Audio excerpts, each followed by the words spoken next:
rises now like Jesus resurrected from the ground. At first I was down with a frown, now I'm up with a smile.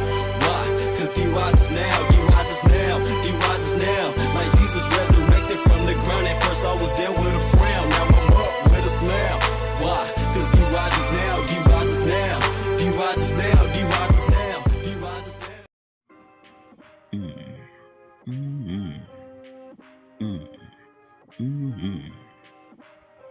Man, that beat right there, they're hard like a mug, man. That junk called Goblin. I got it from this producer named D Lynch back in the day on Instagram for free.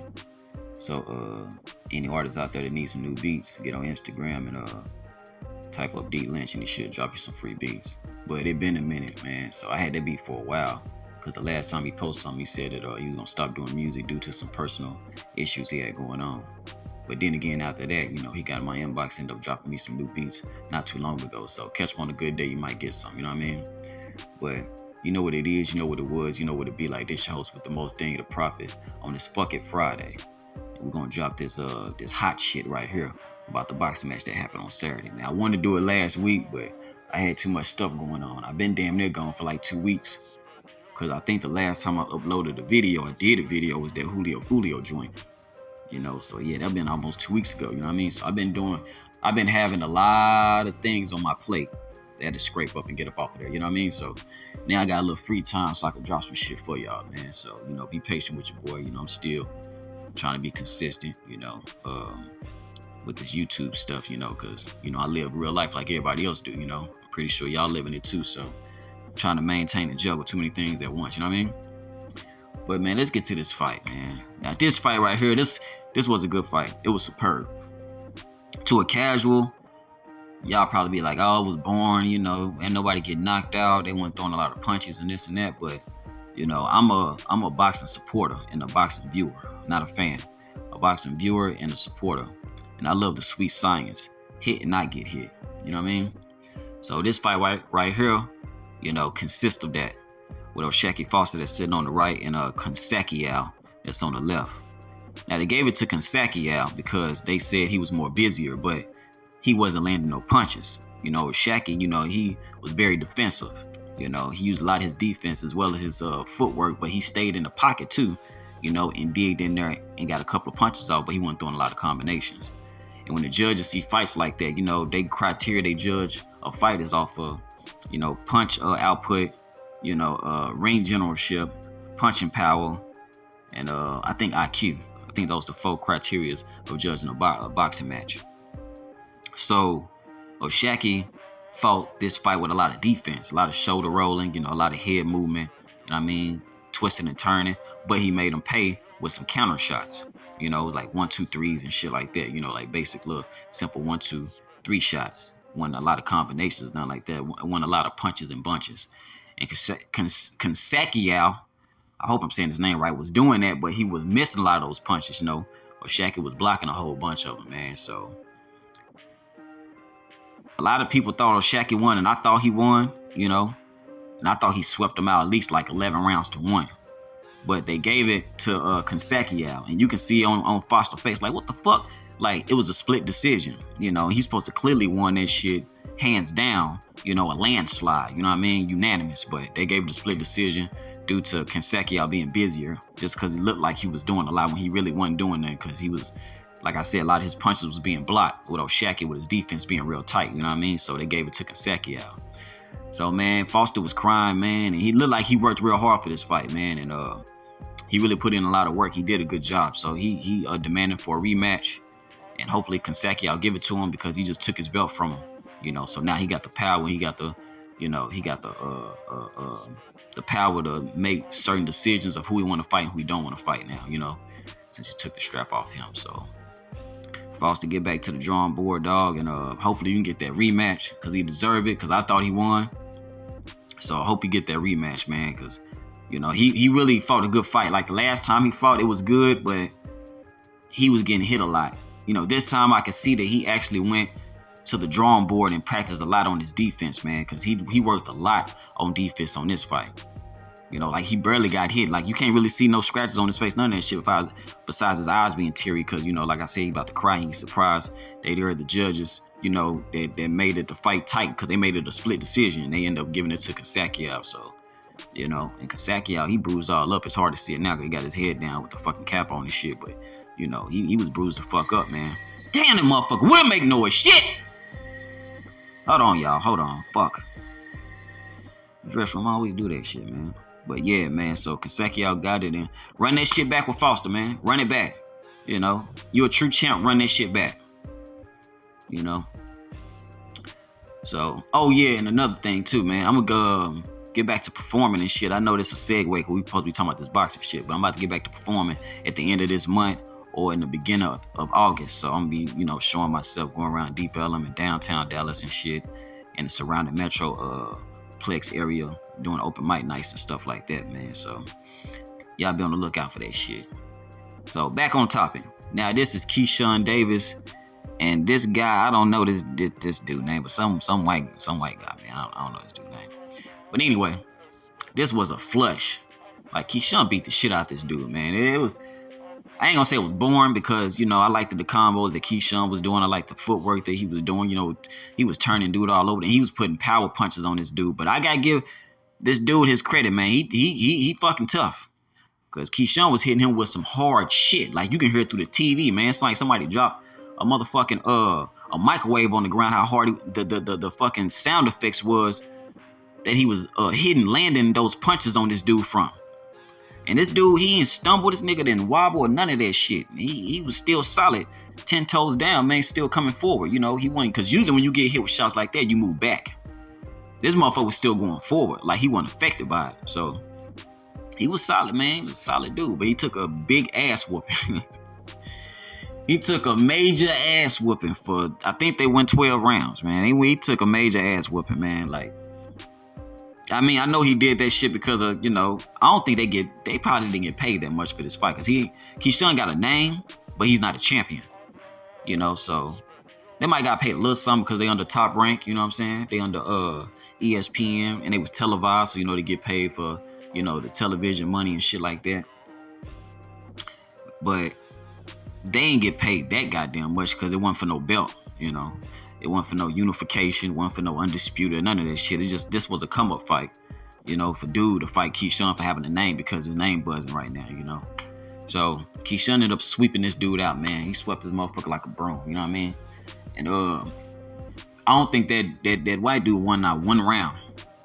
But like I said, he was a tough cookie, though. He didn't stumble, he didn't fall, he didn't get knocked out, none of that shit. He was taking some big-ass shots, man. It's like some bombs were being landed on his ass, and shit. That shit didn't blow him up, you know. He was still durable, so you got to get that man his props. So Keyshawn, he took this shit. He's still the champ. You know what I mean? I think they fought at 140. No. They fought at 135. Yeah, they fought at 135, yeah. And I know him and Shakur, they cool. But, man, they be sparring and shit like that. You know, they came up together. You know, Shakur took Keyshawn on his wing and always, you know, speak good about him in interviews and shit like that. And they say they'll never fight each other, but I think they should fight, man. It'd be a good fight, man. You know, like Muhammad Ali said back in the day, if you my friend, not Muhammad Ali, like Mike Tyson said, you know, if you my friend, then fight me. You know, help me. He said, if you my friend, then help me get paid. You know, if we fight each other, I got a big name, you got a big name, then shit, help me get paid, nigga. You know, so fight each other so y'all get each other paid. Y'all both get belts and shit like that and get big at y'all division and end up getting each other paid. Now to this fight. We got Shakur Stevenson and Artem. Shakur's on the left and Artem's on... No, I'm tripping. Shakur's on the right and Artem's on the left.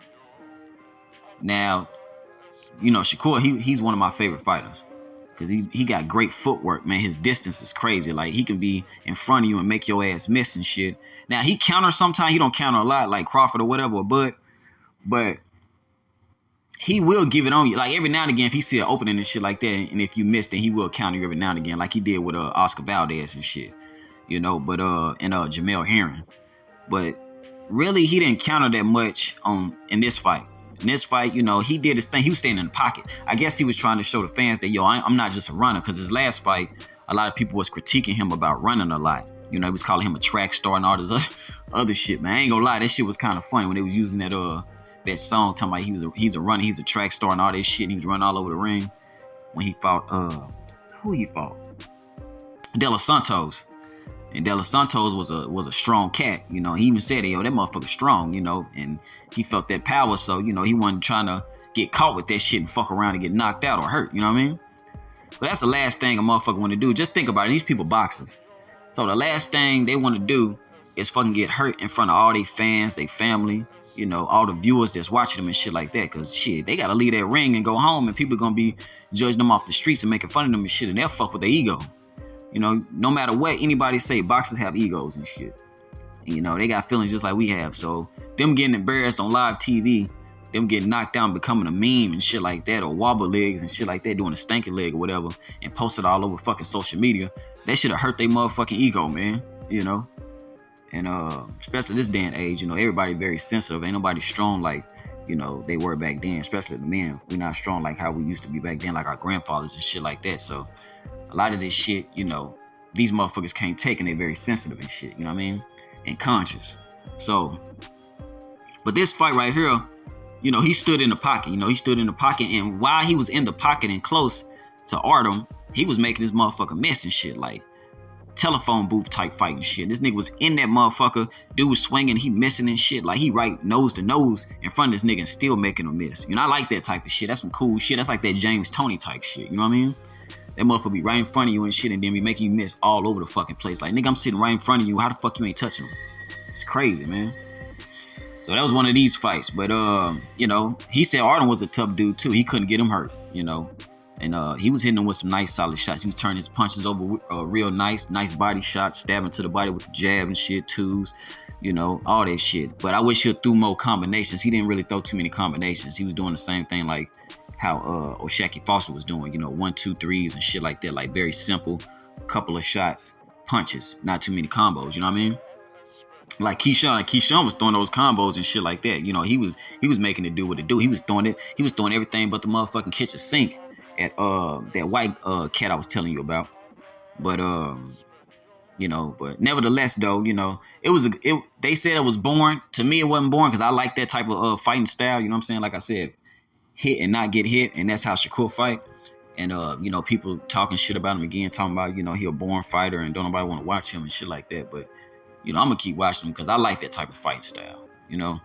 So he got criticized over the weekend. Everybody talking shit about him, saying that, you know, he making them go to sleep and making them go to sleep and shit like that. He NyQuil and all the other shit. You know, they got jokes. You know, social media got jokes for days, man. You know what I mean? And even Ryan, you know, that punk motherfucker, I don't even want to show this nigga face on here. Fuck that motherfucker, man. I know y'all heard the reports, not even reports, I know y'all heard the video of him saying the N-word. I wish I can say it. I mean, you probably can't. Nah, with the ER, they ain't gonna let you say it with the ER. They'll let a white person say it with the ER, shoot. But yeah, he ended up saying, you know, he hate N-words and stuff like that. And it seemed like, I ain't gonna lie to you, it don't seem honest. It didn't seem like he really felt that way. You know what I mean? Like any other time, I'd be like, oh yeah, that motherfucker mean what he said. You know what I'm saying? Because you can tell of how much hatred or how much meaning they had with they undertone of the word when they said that they really mean it. But when he said, it seemed like somebody forced him to say it, to be honest with you. I'm not gonna lie to you. It seemed like somebody forced him to say that. Or he was influenced to say that. So it didn't feel real, but nevertheless, he still said it. So, hey, you still gotta be at fault. You still gotta pay consequences of what you say. Because you know what that word really means, you know what I mean? I don't care if you got black friends around you and telling you it's okay for you to say it and this and that, just to troll and be a jokester and be a jester and shit like that. Nah, you know not to say nothing like that if you respect that culture. If you love those group of people and you respect the culture and those group of people, you would never say it, no matter who pressuring you to do it. You know what I mean? So yeah, he gotta suffer repercussions behind that, man.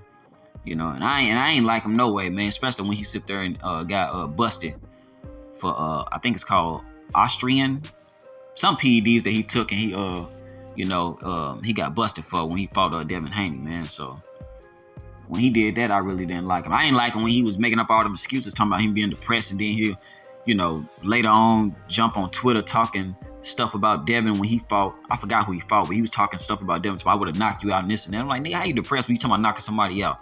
Like, you ain't making no sense. And then he talking about, you know, having sex with people's wives, Caleb Plant wife, and being disrespectful and, you know, just talking sideways to everybody that he possibly can think of just because he want to keep his name out there, you know, because he a social media darling, you know what I mean? So he trying to stay relevant, and a lot of people doing that these days, doing dumb stuff, degrading themselves just to stay relevant. You know, you see women doing it, dudes doing it. You know, they'll say anything just to keep their name out there, man, for some clout. You know, but it is what it is, man. This your main Daniel the Prophet, man. I had to make this video. Shit, I'm gonna probably drop another video probably next Tuesday for real on Tell It Tuesday. So y'all watch out for me, man. Matter of fact, I might drop something this weekend. I might drop something for y'all this weekend because I need to catch up because I'm way behind on a lot of shit. But y'all have a good day out there, man, and see you on the next one.